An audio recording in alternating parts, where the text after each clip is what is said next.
Alright, this will be, I'm going to say an unboxing, but it's more of an unbagging. I'm not going to flip it over because it's got information on it. But, got a little something from Zion Prepper here.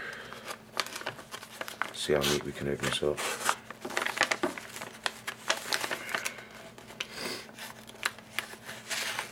So, bitch.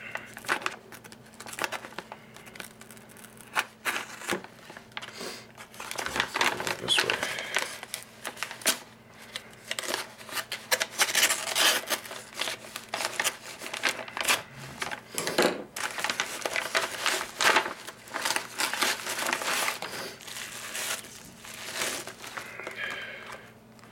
There we have it. Prepper's Handbook.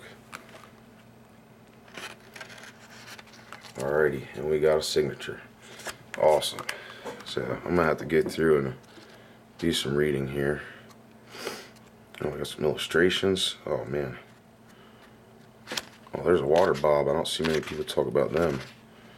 It's definitely a cool thing. They're about 20 bucks usually. Fills your bathtub. So yeah, it's pretty cool.